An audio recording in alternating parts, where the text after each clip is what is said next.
சங்கீதம் 107 8வது வசனத்திலே, தவனமுள்ள ஆத்துமாவை கர்த்தர் திருப்தியாக்கி பசியுள்ள ஆத்துமாவை நன்மையினால் நிரப்புகின்றார்.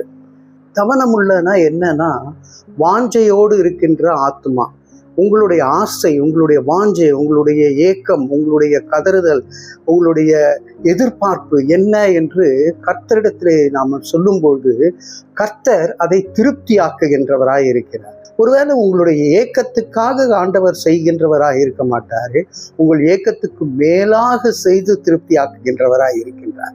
நீங்க என்னென்ன ஆண்டவரே, நான் இவ்வளவு நாள் காத்திருக்கிறேன், உனக்கு ஒண்ணுமே கிடைக்கலையே அப்படின்னு நீங்க நினைக்க வேண்டாம்.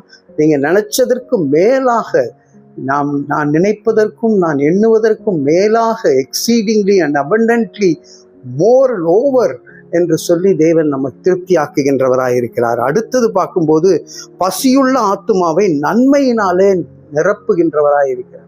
அதாவது கொஞ்சம் கொடுக்கிறவர் இல்லை, நிரப்புகின்றவர் ஆண்டவர் சொல்றாரு, நீ பசியோடு காத்திருக்கின்ற. பசி என்பது அது ஆத்மாவின் பசியாக இருக்கும், சரீரத்தின் பசியாக இருக்கும், இல்லை உங்க வேலையிலே பசியாக இருக்கும். உங்கள் தேவை என்னவோ அதை நிரப்புகின்றவராய் இருக்கின்றார் என்று பார்க்கின்றோம். பிரியமானவர்களே, ஒரு பெரிய பேச்சாளர், வல்லமையுள்ள ஊழியக்காரர் மார்கன் என்கின்றவர், அவர் விசேஷித்த விதமாய் எழுப்புதல் கூட்டங்களை நடத்தி கொண்டிருந்தார்.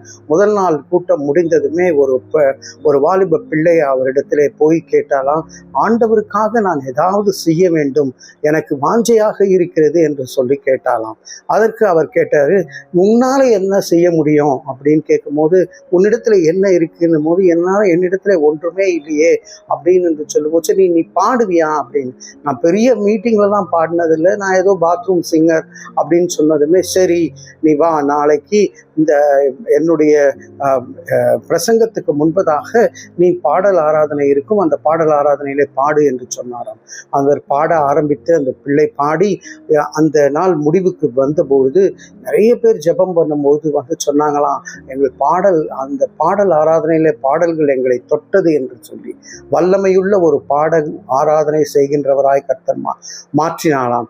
இன்றைக்கு உங்களுடைய தவனம் என்று சொல்லப்படக்கூடிய ஏக்கத்தை கர்த்தர் தீர்த்து வைப்பார்.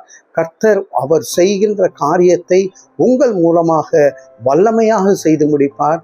பசி உள்ளவர்களை நிரப்புகின்றவராய் இருப்பார். ஆண்டவருடைய கிருபை இதை நமக்கு செய்து முடிக்கும்.